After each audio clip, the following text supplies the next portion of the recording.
So we're trying something new today. We're going to do a time lapse of us cleaning a toolbox up, getting it ready to sell.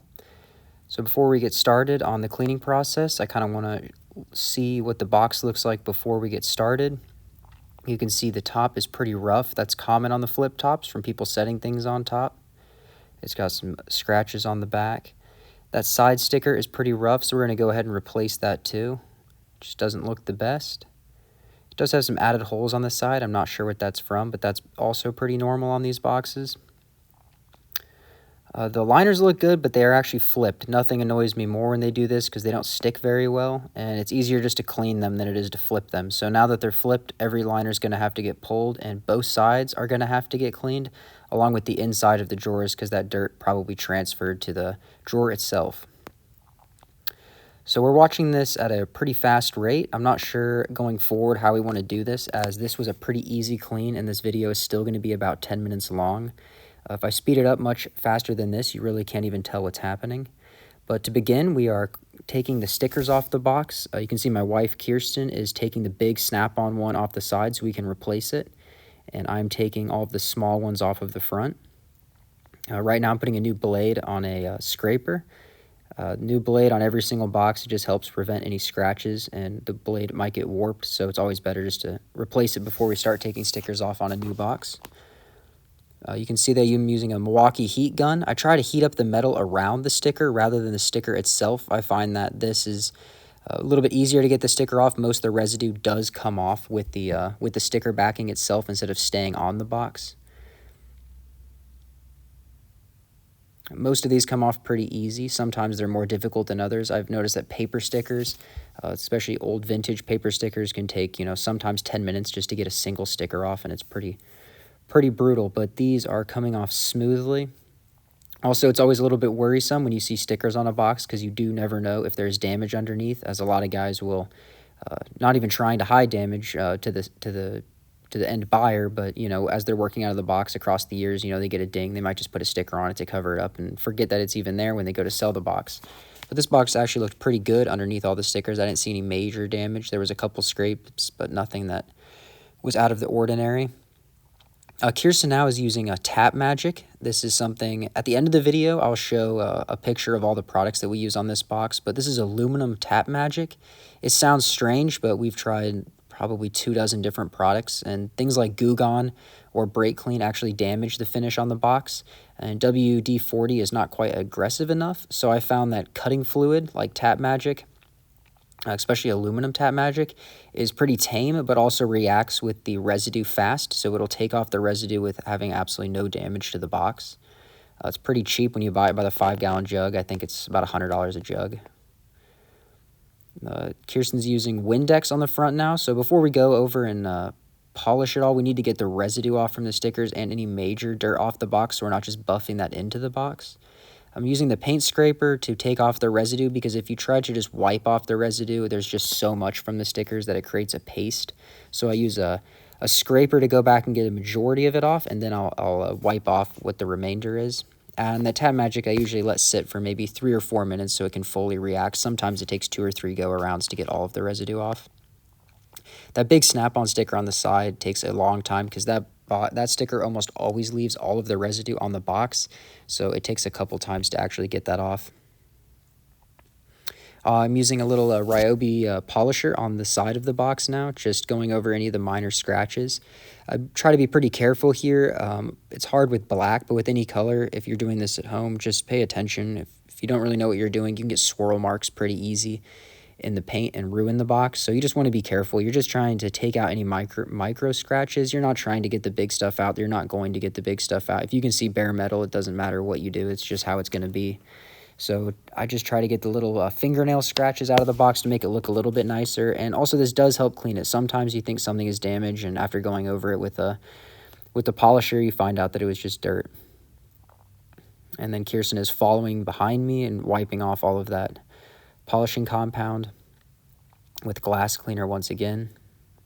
And I'm working on the back now. As you saw in the beginning, there was quite a few rub marks on the back. Rub marks usually come out very easily because it's just imperfections in the clear coat. So with a little bit of work, they come out pretty smooth. On the flip tops, they always look bad on the top. They make rubber mats that go on top to fix this, but they're kind of expensive, and most people don't want to pay another $200 just for a rubber mat. And most people don't work on the top of their box anyway. It's just from setting things on there at the end of the day or when they go to lunch. But doing that after a couple of years, you will see scratches like this. I like the bed line and stainless a lot more. It's a lot less work to get them nice again. I'm trying to polish out the side now, and that front lip where those stickers were, just going over it once more. And once again, Kirsten's just following me with the glass cleaner again. So this will now be the second time that it's had glass cleaner. It had glass cleaner once before the polish and then once after the polish. And actually, again, at the end, we'll go back and clean it all again because there is streaks from just cleaning it. That lid had quite a bit of wear on it. That is also normal for these boxes. A lot of guys put, like myself, put magnetic trays and stuff in there. So those magnetic trays, just over time, parts rubbing on there. Or when you shut your lid, maybe a tool is sticking up in there and it scratches the lid. So as I said in the beginning, this guy flipped the liners before we purchased it, which drives me crazy. So every single liner has to get pulled out. I'm using tire foam on one side. It's a low shine tire foam. I think it works best to kind of bring back some of the color and also hydrate the material so it doesn't want to split as easy. I only use that on the side facing up. On the other side, when I disappear behind the tool cart, I'm actually using water on just water and a rag on the other side to try to get that dust out. If you use any sort of cleaner, it tends to have an oil in it, and this will prevent the drawer liner from wanting to stick to the drawer, and we really do not want that to happen. We don't want the liners to slide around when someone else goes to use it down the road. So we're just trying to get the dust off of it with water, but get the other side, blackened and looking nice again with the tire foam. So I disappear in the other room now to go get some more water on the towel. And it's just a tiny bit. It's just to get the dust cleaned off. And I always try to put the worst side back up. But with this box, I don't really know why he flipped the liners, because he could have probably cleaned them quicker than he could have flipped them. That really was, both sides were almost perfect. They were just dusty and dirty.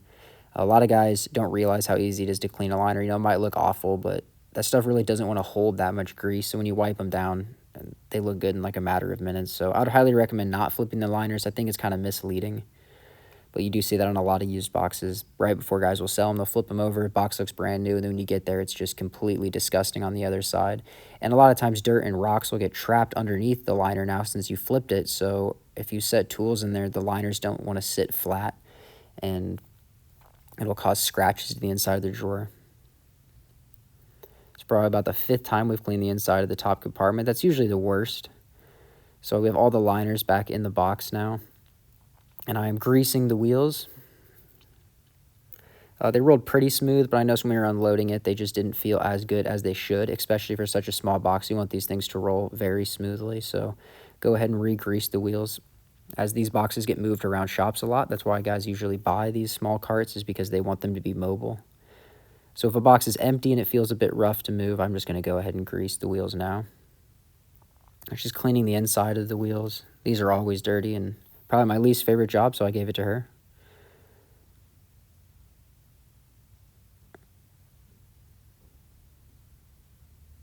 So I have a sticker now, and I'm going to get ready to put that on the side, but I'm trying to just clean up things a little bit more on the other side. As I went to look at it to see exactly what the placement was, I noticed there were some marks on the handle, so I'm trying to get those out. The handle is just painted, so trying to get it to look nice again.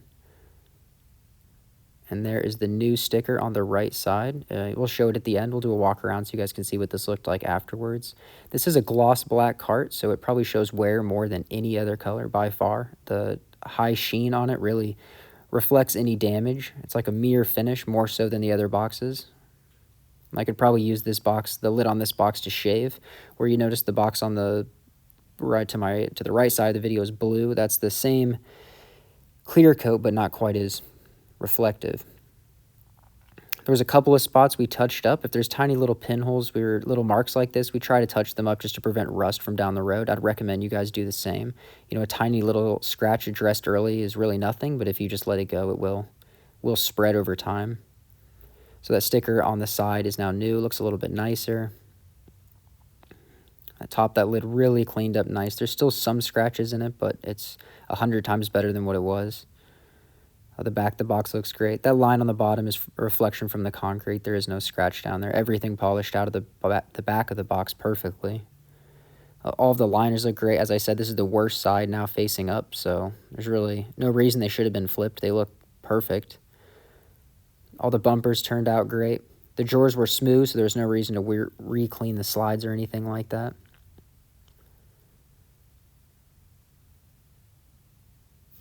And now we are going to see at the end here the cleaning products that we use. As I said, we have the Tap Magic. That's what I use to get any adhesives off or residue. Windex glass cleaner. We tried a lot of different cleaners, and for the price, I think Windex is probably the best. The Safeway spray glass cleaner, I think, actually works a bit better, but it's like 3 times the price, so I just switched back to Windex as we run through this stuff like crazy. And then also the tire foam. I've used a lot of different products on the liners too, and at home I found that it kind of it does have a slight oily feel for about an hour, but that's usually absorbed into the liner. If you look at a box after sitting for a couple hours, that feel is completely gone, but it does kind of retain some of that blackened sheen, and also it helps the drawer stay hydrated, so these liners don't crack out or split or rip out as easy.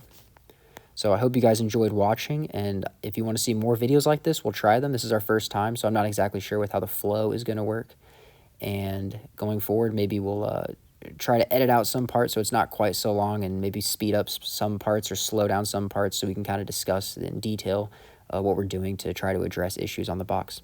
Thank you for watching.